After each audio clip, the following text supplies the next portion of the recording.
look around what we're going to be doing in these next 30 minutes or so. We're going to look at the ego, because you see, the ego mind is a real issue for working and ascending into what we call our greater awareness. So we're going to look at the ego from two different perspectives, from the me and we, why we get a block from our channeling. Your external world will show people what your internal world is like, and how to control the ego in 3 simple, easy steps. And these are the 3 simple steps. We're going to choose love, we're not going to complain, and we're going to be very grateful for what we've got in our lives.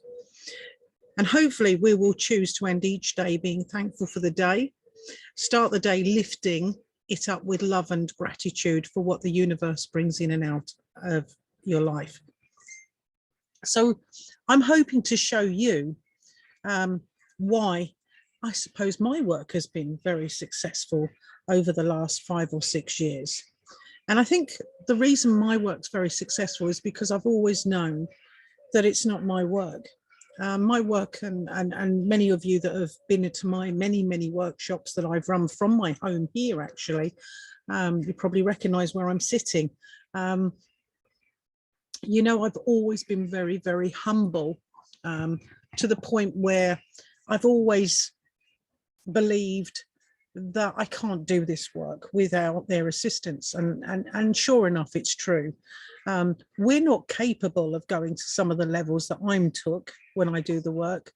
I find them quite remarkable. They keep astounding me. And, you know, I kind of want everybody to elevate, not just to this level, but further. I want to go further with the work. I know there's no stopping us from going higher and higher and higher. But to do that, I'm sorry, but we're going to have to try and remove the ego. Now, there's lots of arguments by many people about the ego. We're all going to have our own perceptions about the ego. I know what mine is, but it doesn't mean you have to agree with me. But we're going to talk from my perspective today and how I understand it. It is how I've been taught by the source, and it's worked for me. And if it's worked for me, I think it will work for you. And I haven't had many complaints about my work. In fact, very few. And if that's the case, I don't think you can go much wrong with what I'm about to show you. So the term ego is often confusing in psychology. Not only is the word itself used to refer to several distinct psychological constraints and processes, but the psychological landscape is littered with concepts that include ego in one way or another. Egotism, ego defense, egocentrism, ego or superego, sorry, ego involved, and so on and so forth. But what does ego actually mean? Well, what we are talking about when we refer to the ego is what is the difference among all the terms in which the term ego is embedded. But it's just simply the word ego. And in Latin word, it means I. Literally translated, ego means I. So that is what we are going to be talking about. And that's how I understand the ego being, the I am. So I want to just look at the way we look at ego. I am a victim of circumstances. I live in scarcity. I, or ego, can be selfish, it can be negative, it can be greedy. That's often what ego can be. It can be much more, but we're just going to look at this area. I am alive temporarily, and that is scary. I am in competition with the world. It's complicated. But what about creating our own reality? I live in abundance. What about there is always enough? And what about, you know, you're in harmony with the world and that you're happy? You know, we can have different powerful and perspective, gratitude, positive looks from a higher self. So here we're looking at ego and we're looking at higher self. We're looking at two perspectives. So we can either be a victim of circumstances or we can create our own realities. We can have scarcity or we can have abundance. We can never have enough or we can always have enough. Things can be, you can be alive temporary and that is scary, or you can be alive temporary and that is awesome. So we're looking at competition or we're looking at harmony in the world. It can be complicated or it can be a very happy place to be. And look at how those two areas, ego from a selfish and negative, greedy perspective to a higher self perspective. You see, I can clock and see ego very fast, very quickly. Sorry, this is very small print here, but I will, I mean, there is a copy of this print for you guys at the end, downloadable if you want it. But I will be talking you through this. And ego is very, very quick to identify. And actually, what I find is it grates me very fast, so I can feel it. Ego has a harshness about it. It has a selfishness about it. And because of my sensitivity, I can feel it's not coming from love or from the soul. So for me to recognize ego, it's very quick, it's very easy, especially as I'm given eyes to see into the soul. And you see, as we elevate, as we evolve, that comes very quick and very fast to us. So let's just have a look. Here we have the me and we. This is very, very important, because if you think that you are operating on your own within the world and not looking at us all connected, all together, all part of one another, well, that's when the ego really can get carried away. So we mustn't seek to serve ourselves. It's in seeking others that we start to flourish, which is kind of what this hub has been all about. Because as we start to connect with one another, we start to feel that oneness. We start to feel good, really. So we take away the self and we start to connect with one another, and it gives us this feeling of connection, love, security, a feeling of oneness. It's a lovely feeling. So now you're feeling love, you're feeling soulful, you're feeling together. It's a lovely, lovely feeling. And it's one I absolutely enjoy. So I know when I'm sitting on an ego feel or a soulful, loving feel. It's very quick. So this next one, I hope all of you can relate to from one perspective or another. You see, we can see life as a competition or we can see life as a gift. And we can either share it together or self-seek it alone. Now, this is so interesting, especially in business. We're kind of brought up in this world. And that is that we tend to think, oh, I've got to get ahead of the game. Oh, I've got to beat this person. Oh, I've got to grab all the work. Oh, I've got to, you know. And I know one of my classes, my mini classes, have already spoke about, it's not competition. There's plenty out there for everybody. But the ego will always try and convince you there's not enough work out there for everybody. You've got to go out there and grab it. You've got to fight for it. It's fight or flight. It's fight or you're not going to survive. It's not true. It's actually when we all work together, we can help each other more.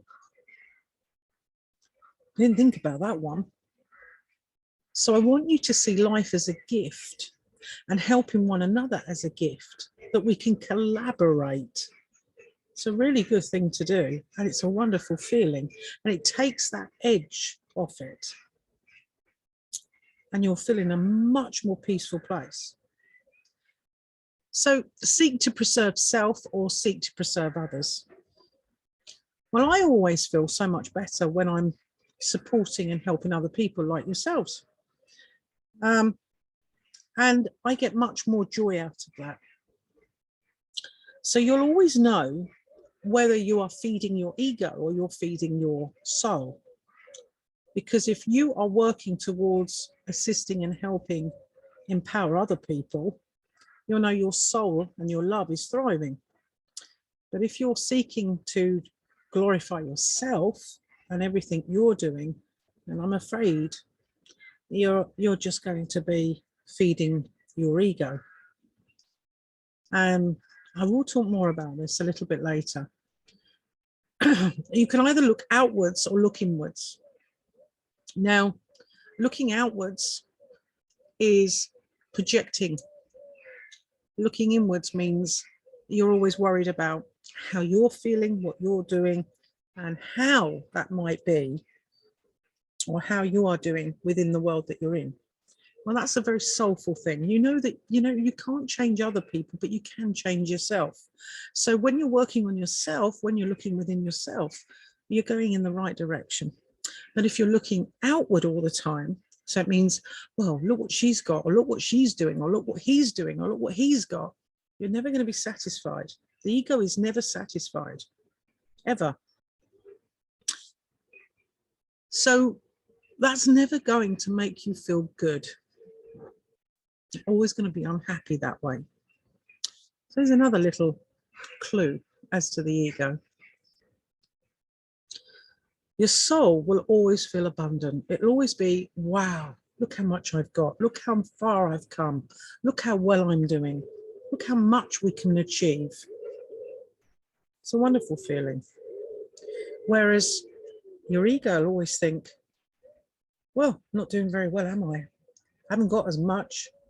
I might have, the new BMW out, but actually, I want the Lamborghini or the whatever. It will always be hungering for more. That's the greed. The ego is definitely mortal. It's the flesh almost. Whereas the soul is eternal. It knows we're only here temporary and it's going to make the most of it. The ego will draw on lust, whereas the soul wants love. The ego will seek wisdom, seeks wisdom, but the soul is wisdom. I thought that was a wonderful piece of work there. That was brilliant. And that's why we say we don't need to be taught other than by source, because source is within us. You see, within us is the soul, and deep inside us is where we go to get the wisdom that we draw in. That's where we go to get the answers. The ego will always enjoy the prize, but we're going to enjoy the journey. Look at what we're getting next. Look how well somebody's doing. Look how well they've come on their journey. We should all enjoy what each other is contributing and how it's helping one another to get to where we need to go. It's a lovely feeling. The ego is the cause of pain and suffering, always will be. The soul will always want to heal. And that's why empaths work very much from their soul and very much from their heart. And why empaths are often drawn to toxic people, or toxic people are drawn to empaths because of this connection. The ego will reject anything that is greater than them or I, but the soul will embrace any form of healing from any place that they feel is greater or within them.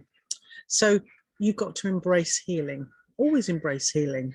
We know none of us are going to be perfect. We're here to learn, grow, develop, evolve, transcend.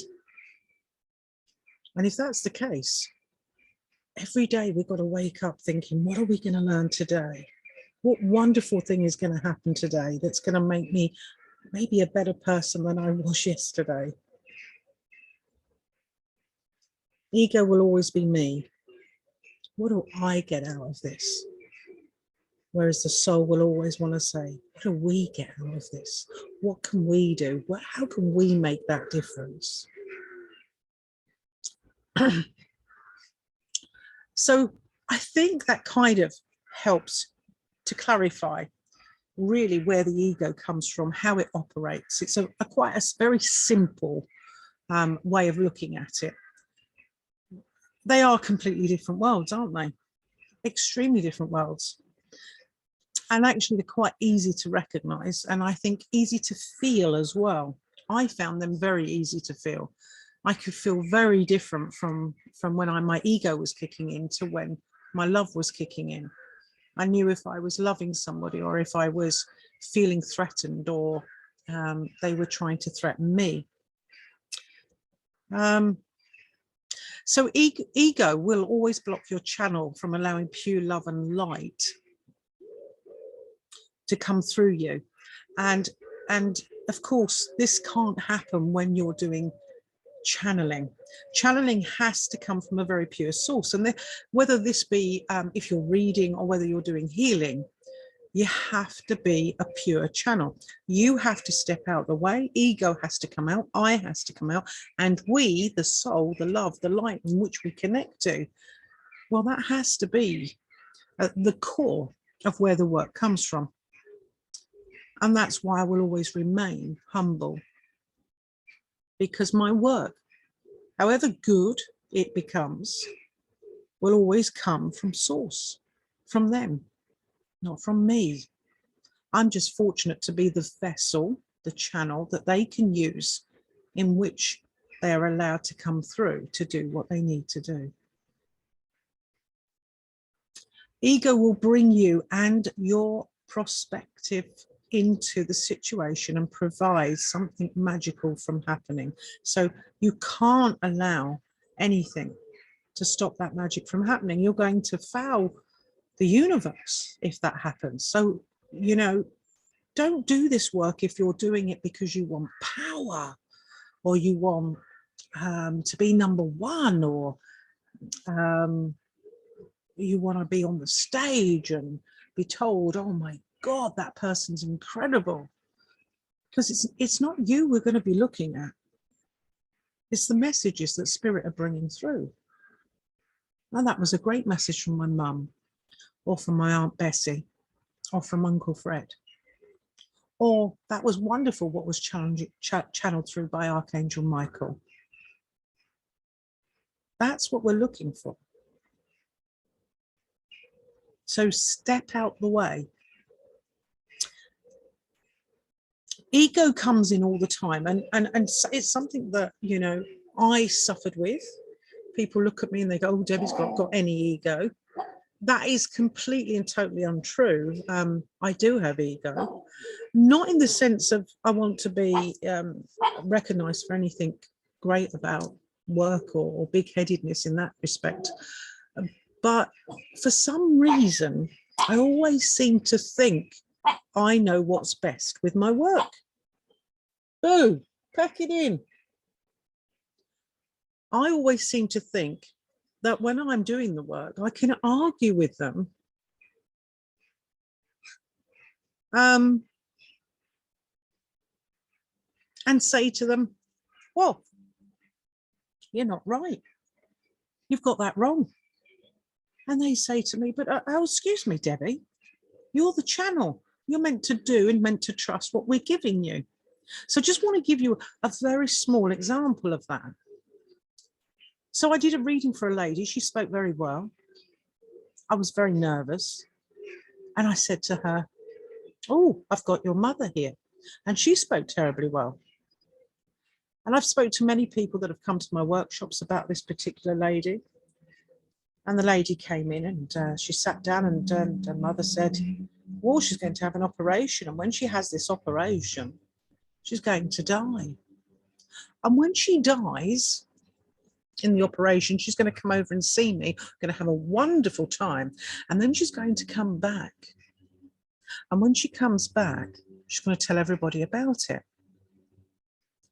And I was absolutely mortified.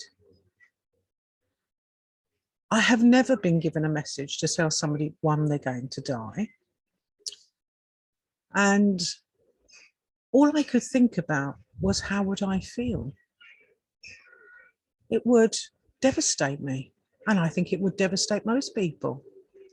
I certainly wouldn't want the operation. I'd be terrified. I'd probably be ill. I'd probably cancel the operation. And my mind just went off a tangent. And I thought, I'm not doing that.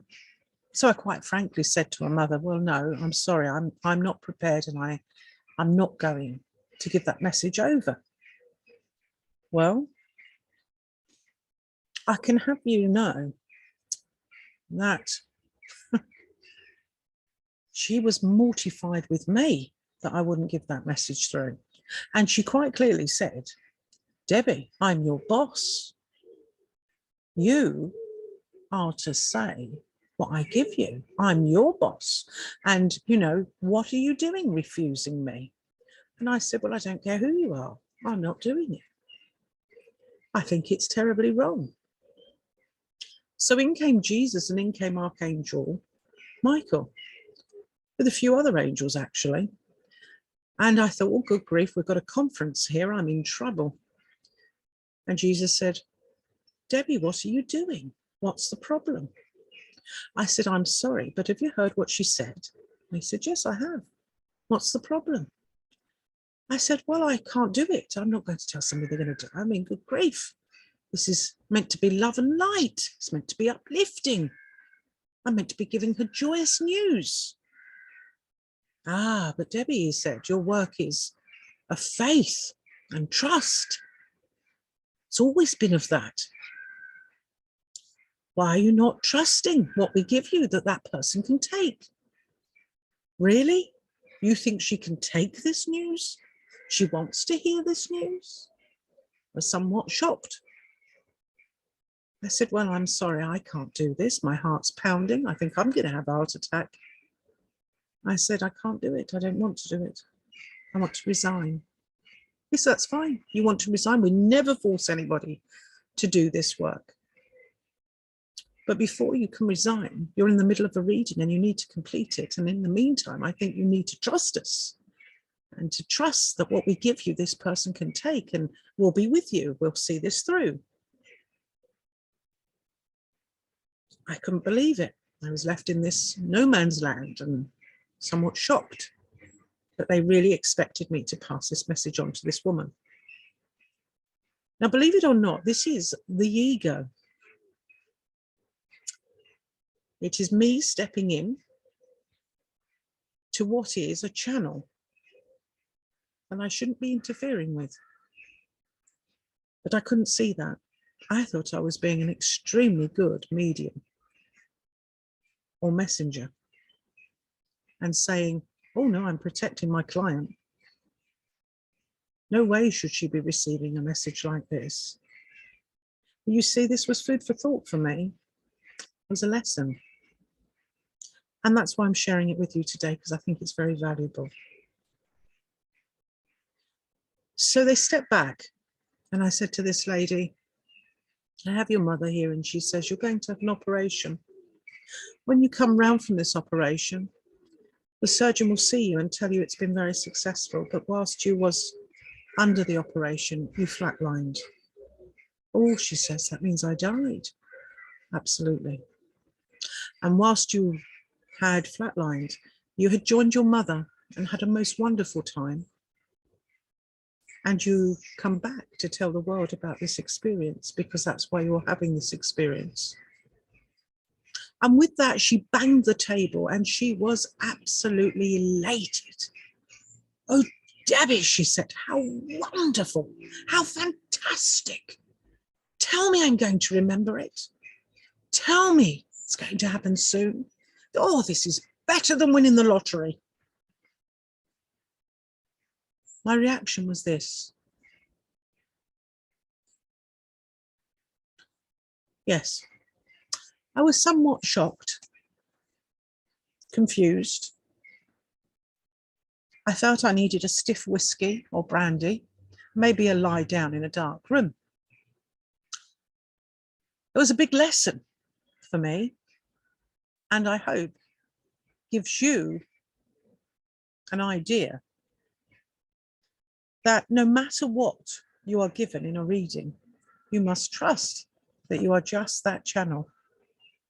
You have no influence in what you are being given and what you should be saying, because it is not your work, it is theirs. And that is why the ego has to go. You see, had I not done what they were asking me to do, I had actually deprived this lady of the greatest joy and happiness that she actually wanted in her life. That's food for thought, isn't it? So you see, we must not project our own beliefs and our own understandings in on any reading. And this becomes a skill to learn, to accept or accepting. They will always know far more than we do. So let's just have a quick look now. The ego is our greatest enemy. It will destroy your ability to work with truth, with love, with light and the soul. And it serves no purpose within your divine work. It will not bring people together. It will divide them. So to shine, you must let go of yourself, I, and surrender to we. The greater is he who's within you, the inner divinity and the inner wisdom connected to source that connects us all. You see, ego will never accept the truth, and too much ego will kill your talent. I thought that was excellent. Do you know, if I had, on that example I just gave you, listened, my word, what a failing that would have been, hey? You see, ego and love cannot exist together. That's frightening, isn't it? And we're all connected. We're all one. So together we will either rise or we'll fall. You choose. We're either going to let the love reign, and unforgiveness and unconditional love, peace and joy will be yours and mine always. We'll never judge anyone's belief or faith, allow everyone to be who they wish, but find mutual respect and understanding through the power of love. It's a wonderful thing to have. Unfortunately, the ego will always be your soul's worst enemy. It's true. We are all one.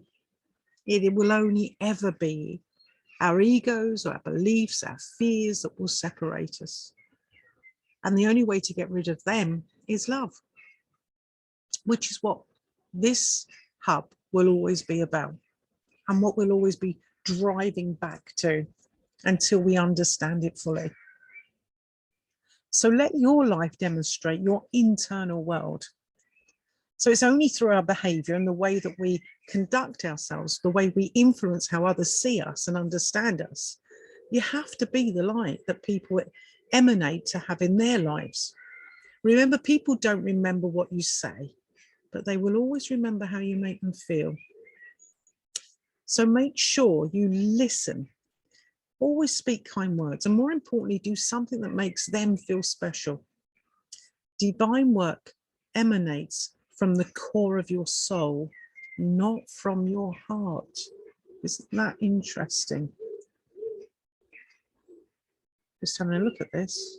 I think that's spelt wrong. Don't look, guys. Don't you just love imperfection? Do you know that's another thing they've had to work on me? Well, they haven't had to work too hard on my figure with that one, have they? Anyway, sorry. Let's go back. 3 easy steps to a new ego-free life. Because, do you know, sometimes we all go, well, look, we've all got ego. We've had to have it because of the world we live in. I mean, let's think about, you know, you going into work, secular world. Oh, You're surrounded by ego. Everybody's got it. And it's almost as if you won't survive if you're not like it. You're not fighting to get in the queue, to get your dinner, to get your lunch, to get your drink. You go, oh God.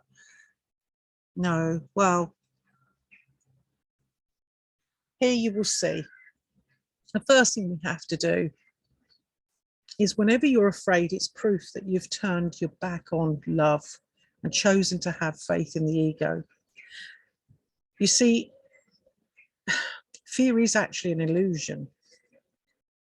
As soon as you have a fearful or anxious thought, tell yourself, love did not create this thought, and so it is not real. Start telling yourself, if love did not create it, it is not real. You see, love is the only thing that's real down here. That is it. It's the only thing that's real. So stay with love, nothing else. And see if it brings you a new perspective in your situation. It's amazing how solutions suddenly occur to you once you're no longer trapped in fear or anxiety. And then never complain. It's so true. Negativity is the source from which self-disgust, self-hatred, and self-sabotage springs. It's amazing how that ego loves it. It separates us. It's horrible. I hate ego. It separated me and my family for a long time because it existed so much within my family. So I want you to challenge yourself to stop complaining for a week and see what happens. And whenever you catch yourself for, whenever it is being negative, try to come back with gratitude. See how life opens up for you. If you need more motivation, start a complaining fund. Every time you catch yourself complaining, drop a quarter or a dollar or a, well, we say pounds, but that's what they say, dollars, whatever keeps you in line, into a jar. The ego always wants to improve on the current moment. Don't let it draw you down the path beneath. Breathe, find something beautiful.